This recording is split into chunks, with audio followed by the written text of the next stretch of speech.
Welcome back, everybody, to Just Keep Parenting. I apologize for my voice this week. Feel like I'm singing bass most of the time, but anyway, wanted to make sure that we got another video posted because I have a good friend that's moving this week, and she has a toddler, and I think this is a good time to talk about moving, right?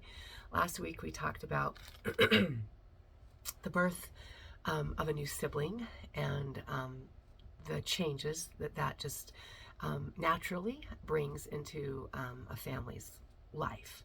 And so moving is another one of those changes. So that's what we're going to talk about today, is how to help our children with new moves, right? Some adults really love the adventure, right, of a new home, and some children do that as well. But mostly, sometimes it takes longer to adjust with children. And so being able to understand that and understanding that Mr. Rogers says they consider their home and the things around them as part of them. For young children, my is me. So they feel very much attached to their bed, the window in the bedroom, even the stairs. When families move, children often feel like part of them is left behind. Right? So knowing that and understanding that about children helps us to figure out what are all these emotions that we're hearing and that we're seeing from children, right? As some parents are reluctant, right, to talk to their children about the sad things, and we just try to focus on the positive things, right? But then the children are wondering, was there something wrong with me? Because I'm not feeling very happy about this move. And so being able to, as the adult in their life, being able to say, you know what, mommy's kind of sad about this move too. Because I love my house and I love my people that are here, but we're going to make new ones, right? Mr. Rogers tells a story that I absolutely loved. When he moved, he had 2 boys. And when he and his wife moved, he said, I told our sons that so many people have felt 2 ways about the same thing, happy and sad. And that there was even a word for it in our language. The word is ambivalent. The boys latched onto that word and made it theirs. I really feel ambivalent about this move, they'd often say, like a code, which of course meant, I don't feel all good about it, but I don't feel all bad about it either.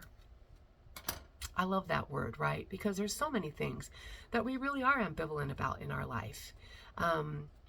That we can help them, because there are good things and maybe sad things about so many things in our life. He goes on to say that there can be some anger, right? If not just sadness, but anger as children find out that they're moving. It's a natural reaction to loss, and essentially they're losing things, right?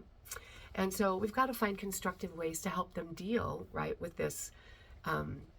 Mr. Rogers used to always say, deal with this mad that I feel, right? He has a song about it even. I love it. But, pounding clay and encourage them to use their words, right? Just like when they get angry about anything else, right? It's important for them to know that there's things that they can do and there's things that they can't do, right? Hurting themselves or somebody else is not an appropriate action when we're feeling angry. But these are some things that we can do when we're feeling angry. I love when he says, if you don't allow them to hurt anyone else, they'll come to understand that you won't let anyone else hurt them either, right? And that's something that we try to do in the classroom, right? My job is to keep you safe and to keep so-and-so safe, right? And so how are we going to do that? Because when you use those words, when you punch your fists, that's not keeping him safe. And my job is to keep him safe, just like it's to keep you safe, right? So having that conversation, using those words with children will be helpful. He talks about temporary setbacks like he did, with a new baby. He said, when children feel the normal stress of moving, one of the most common ways they react is by regressing, right? Your children aren't doing anything atypical, right, when they're regressing. If they're sucking their thumb, if they have potty accidents, it's like they've just lost the abilities that they've recently acquired, right? Sleeping through the night is another one that they may regress in, right? And I love this statement. Regression is their way of showing that they want to go back to a safer and more comfortable time. I even feel that way sometimes, right? I used to be a thumb sucker when I was a young child, and I would suck my thumb and I would twirl my hair. And I find myself, even as an adult, sometimes still twirling my hair when I am stressed, if I'm laying in bed. And so there are things that when we understand how our body is reacting, how our mind and our soul is reacting to different things, then we regress just a little bit, right? I don't typically twirl my hair, but when I'm feeling those things, sometimes that reaction automatically comes. So recognizing that that happens with children as well. Realize that this regression is usually temporary for most children, and that things will progress in the near future. I love the fact that he talks about parents too in this chapter, right? It's stressful for parents, even though it may be exciting, even though there may be a new job, whatever that's involved in this, it is stressful for us. And so there's so much to do, there's so much to feel. I love that he recognizes it. It's not just about the doing, it's about what am I feeling about this move. It says, even though parents may have some sad and angry feelings, if they feel somewhat optimistic about a move, chances are their children will share in their enthusiasm, right?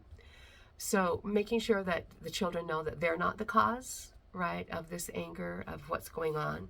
They need to know that they're loved, and that together the whole family can try to make the best of the move. Knowing that they belong and that their parents are counting on them during any time of transition can be an enormous boost to their growing sense of self. Love that piece. I love how he says things. So he gets on to the helpful hints, as he does in every chapter. And before the move, he gives 4 hints that we can do. So sometimes they have misconceptions. The first one is like what goes into a new home and what doesn't, right? Sometimes they want to take the bathtub with them. Sometimes they might want to take the window with them. And so helping them to understand what things stay and what things go. And there's going to be a new bathtub in that new home that's waiting for you, right? So clear up any misconceptions that they may have. The second one is to go, if you can, go and visit the house so that they know. If you can't visit the house, right, get online, look at the pictures that are there, and talk about where the furniture is going to go in the new home and whatnot. The third thing is to help your child pack a separate bag, right, of special toys or clothes that they know will make it to the new home because they have it, right, in their possession. And the last thing he talks about as far as before the move is talking about what to expect on moving day, right? What's going to happen that day? There again, their world has been knocked out of whack. The schedule, the routine, nothing is the same. And so helping them prepare for that helps them to deal with it better. So you're in the new home now, and he goes on and has 6 new tips for us as we're in the new home. So where possible, let your child decide where things are in the bedroom.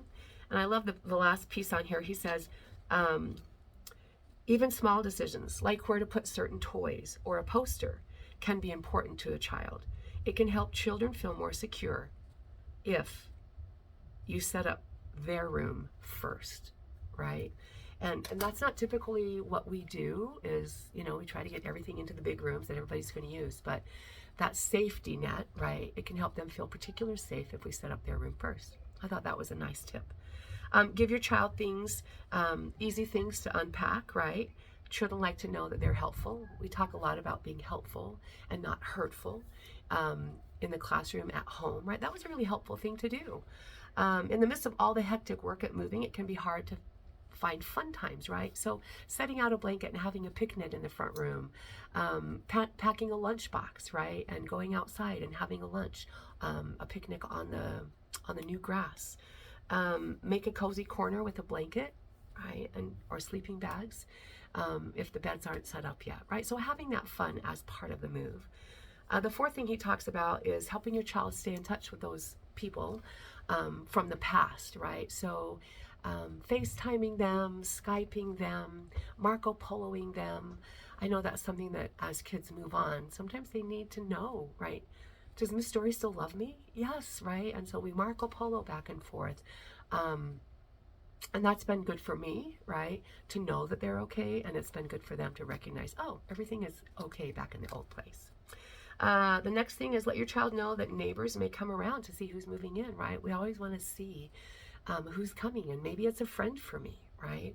I love how he said you might want to have a box of cookies or pretzels on hand to offer visitors. Hospitality goes a long way towards making friends. I love that little option of not just coming to see us, but we're so glad you came to see us. So here's a little something for you that we can share. And the last one is visit places in your community where families gather, like the library or a playground, to help your child find playmates. So making intentional moves about where we're going to go spend some time today in order to help the kids find new friends.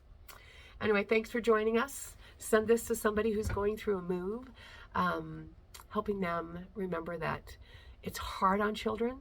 They don't have the skills yet to be able to move through it as most of the adults have in their life. So rock on and just keep parenting.